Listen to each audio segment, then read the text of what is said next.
কাফেরের যতগুলো সংজ্ঞা আছে, এক নম্বরে আল্লাহর কোরআনের আয়াতকে যারা মিথ্যা মনে করে এরা হচ্ছে কাফের।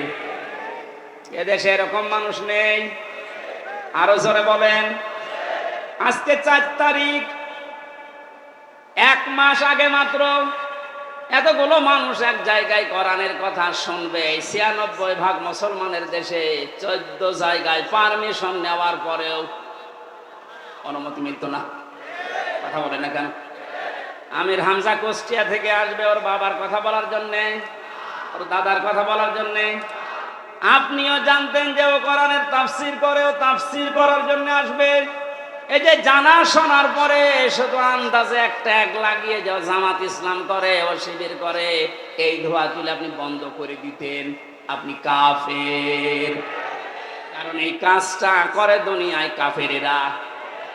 এই কাজটা যে কাফেররা করে আমি বানালাম? বলেন বলেন। সূরা হামিম সেজদা 26 নম্বর আয়াত। ওয়াকালাল্লাযীনা কাফারু লা তাসমাউ লিহাদাল কুরআন আলগাউ ফীহি লাআল্লাকুম তাগলিবুন। রব্বুল আলামিন বলেন, কাফেররা সিদ্ধান্ত নিয়েছিল 1500 বছর আগে, সব চলতে দাও দুনিয়াতে, কোরআন যেন না চলে। 15 বছর এইটাই সিদ্ধান্ত চলছিল যে সব চলতে দাও, 12 মাসে 13 পূজা না 14 পূজা হোক, অসুবিধা নেই। কোন অনুষ্ঠানে বাধা দিয়েছেন আপনি বলেন? না, শুধু একটা অনুষ্ঠানে বাধা ছিল, কোরআনে। বলেন বলেন। এ কাজ কাদের? কাফেরদের। কাদের? সুতরাং 15 বছরে যারা আলেমদের কাছ থেকে মাইক কেড়ে নিয়েছেন, আপনি কাফের। আপনার জন্য জানাজার দরকার নেই, কবরে দেওয়ার দরকার নেই। আপনি এমনিতেও জাহান্নামে যাবেন, অমনিতেও জাহান্নামে যাবেন। আপনাকে পুড়িয়ে ফেলা দরকার। কথাটা একটু কড়া হয়ে গেল নাকি? কিচ্ছু কড়া হয়নি। এই 15 বছর বহু জ্বালাতন করেছেন। বাংলাদেশের 64 জেলার প্রায় 36টার উপরে জেলায় আমাকে কোরআনের কথা বলতে দেয়নি। তার ভেতরে সাতক্ষীরা একটা। কথা বলে না কেন? বহুবার এসে এসে এসে কুষ্টিয়া থেকে এখান থেকে আবার ফেরত দিয়েছে রাত 10টায়, 9টায়, 11টায়। যান, হবে না। কেন? কোনো দোষ নেই।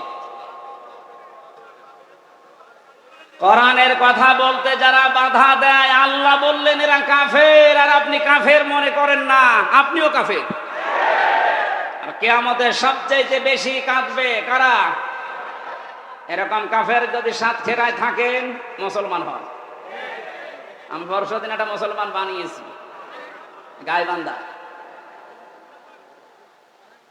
ও আসলে হিন্দু। যারা বাধা দেয় কোরআনে, এরা হিন্দুর চাইতেও খারাপ। ডক্টর মোহাম্মদ ইউনূস লোকটাকে চাই মনে করেন। অনেকে লাফাচ্ছে যে ওর কি, আপনি কি বোঝেন? ওর খুঁটি কোন জায়গায় বাধা, ওর পেছনে কোন দেওয়াল আছে আপনি টের পাচ্ছেন? বিভিন্ন ইস্যু তৈরি করে মাঠে ময়দানে নামেন আর বাড়ি ঘেরাও করবো, বাড়ি ঘেরাও করবো। আরে ভাই, ইউনূস কি আপনি এখনো টের পাননি?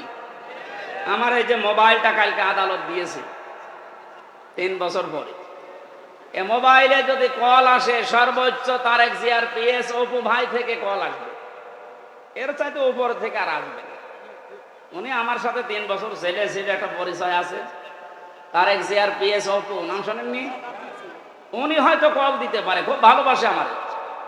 আর ডাক্তার ইউনূসের মোবাইলে কল আসে একেবারে বারাক ওবামা, জো বাইডেন থেকে, শি জিনপিং থেকে।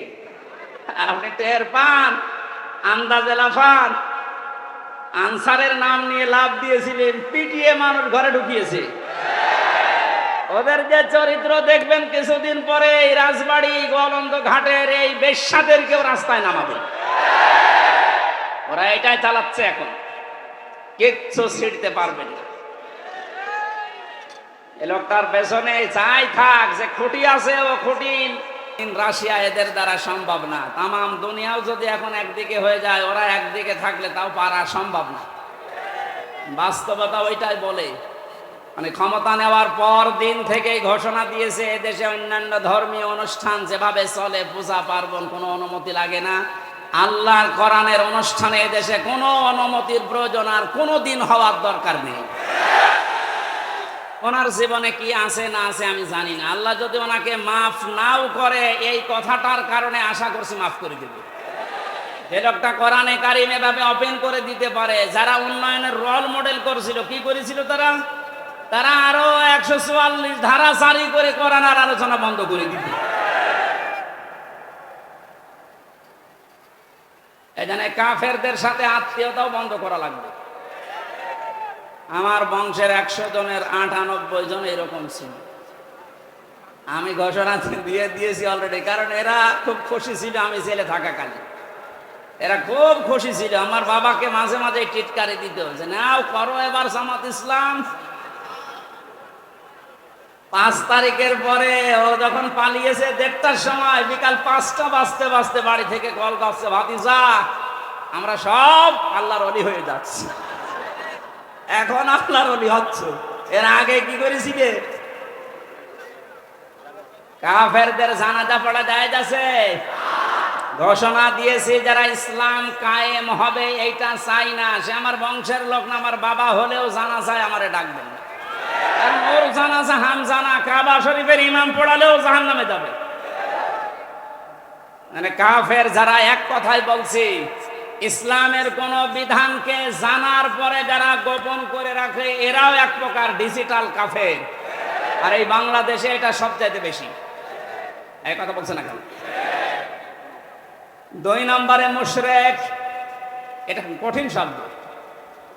কোরআনে কারীম জানিয়েছে, ওয়াল্লাযী আরসালা রাসূলাহু বিল হুদা ওয়া দীনিল হক লিইয়ুযহিরাহু আলাদ দীনি কুল্লিহি ওয়ালাউ কারিহাল মুশরিকুন। তিনি সে আল্লাহ, যিনি তার রাসূলকে দ্বীনে হক দিয়ে, সত্যের বিধান দিয়ে দুনিয়ায় পাঠিয়েছেন। যত নিয়ম নীতি, যত ধর্ম তন্ত্র মন্ত্র আছে, সব যেন পেছনে ফেলে দিয়ে আল্লাহর দিনকে তিনি দাঁড় করায়। এজাহার মানে বিজয় করা, এজাহার মানে প্রকাশ করা। তাহলে রাসূলের দায়িত্ব ছিল দুনিয়ার সব ধর্ম, সব নিয়ম নীতি তন্ত্র মন্ত্রের উপরে আল্লাহর কোরআন, আল্লাহর ইসলামকে তিনি বিজয় করবেন। আর আসতে বলেন, এই কাজ করতে গেলে সবচাইতে বেশি নারাজ হবে, মন খারাপ হবে মুশরিকদের। এটা যে বাস্তব, এই 15 বছর দেখেছেন। ওরা শেষ পর্যন্ত না পেরে কোরআন যেন দেশে কায়েম না হয়, এজন্য নিষিদ্ধ করেছিল 1 তারিখে। আল্লাহ পুরা উল্টিয়ে 4 তারিখ আসতে আসতে পুরা পাল্টিয়ে দিয়েছে। বাংলাদেশে কোরআন কায়েম হওয়ার বিপক্ষে সবচাইতে বেশি মুশরিকরা। মুশরিক এই দেশে বেশি নেই, না না, এটা নেই বলেই তো প্রতিবেশী যারা, ওরা এই দেশকে যেন মুশরিক বানানো যায়, এজন্য বহু কায়দায় ষড়যন্ত্র করছিল। মাদ্রাসায় ইসলাম শিক্ষা পড়াচ্ছে হিন্দু। আপনি চিন্তা করেছেন কোথায় নেমেছে? জাতিকে একটা মুশরিক জাতি বানানোর জন্য পাকাপোক্ত নিয়ম চালু করে দিয়েছিল।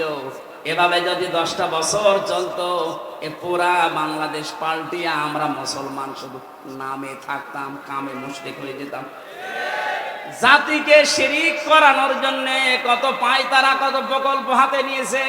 মোড়ে মোড়ে মূর্তির নামে, ভাস্কর্যের নামে, এই কথা বলছে না, এটা যে শিরিক সেটার প্রমাণ পেয়েছে। 5 তারিখে আসরের আগেই সব শেষ। আমার কুষ্টিয়ায় যেটা ছিল বিকাল 5টা পর্যন্ত, এই 1টার পর থেকে ভাঙা আরম্ভ হয়েছে, 5টা পর্যন্ত শুধু ভাঙতে সময় গেছে। শয়তানি এত শক্ত ছিল, এত টাকা খরচ করে বানিয়েছে। কি করলেন আপনি? শুধু কুষ্টিয়া না, কোটি কোটি টাকা খরচ করে সারা দেশে যেভাবে শিরিক চালু করেছিলেন, এদেশের মানুষের আর কিছু না থাক, অন্তত যাদের অল্প ঈমানও আছে এদেরকে দিয়ে আপনি শিরিক করাতে পারবেন না। এই জন্য মাত্র 3-4 ঘন্টার ব্যবধানে পুরা দেশ থেকে শিরিকের যত শিকড় ছিল সব মূলোৎপাটন করে ফেলেছে। কথা বলেন ঠিক কিনা? আমরা শিরিক করে আল্লাহর কাছে কিয়ামতের ময়দানে অঝরে কাঁদতে চাই না। আমরা, আল্লাহ আমাদেরকে বাঁচিয়ে দিয়েছে। আল্লাহ যেহেতু বাঁচিয়েই দিয়েছে, ভবিষ্যতে কেউ যেন আমাদেরকে শিরিক করাতে না পারে, সজাগ থাকা লাগবে। কোনো দরকার নেই মাথার উপরে কারো ছবি রাখা, ওখানে আল্লাহু আকবার লিখে রাখেন, আয়াতুল কুরসি লিখে রাখেন, শয়তান আসবে না। যদি কাউকে আপনি উপরে রাখেন, এটা কোরআনের পুরা খেলাফ।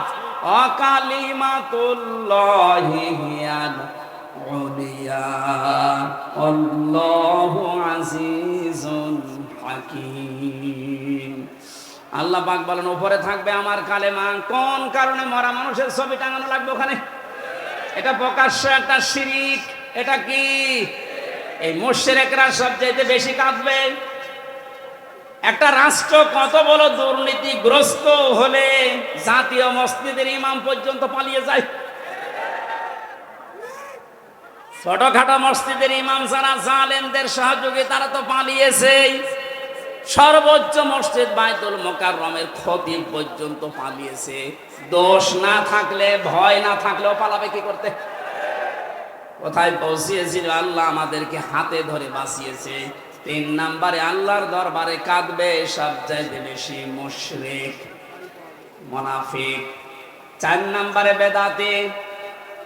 ইসলামের নাম বলে ইসলামের ভেতরে প্রবেশ করিয়ে ইসলাম বলে চালিয়ে দেয়। এটা বাংলাদেশে খুব বেশি ছিল, এই ব্রাহ্মণবাড়িয়া কুমিল্লা এলাকায়। এখন সবগুলো মাথা নিচু হয়ে গেছে।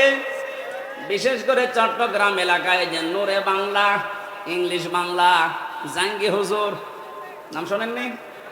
প্রকাশ্য বেদাত চালু করেছিল। কবরের পাশে যে বলতো, হে খাজা, ও আল্লাহর ওলি, আপনার কাছে পরীক্ষার্থীরা এসেছে, একটু দোয়া করে দেন। আরে কবরে যারা থাকে ওরা সবচেয়ে বড় অসহায়, সে কি করে দোয়া করবে?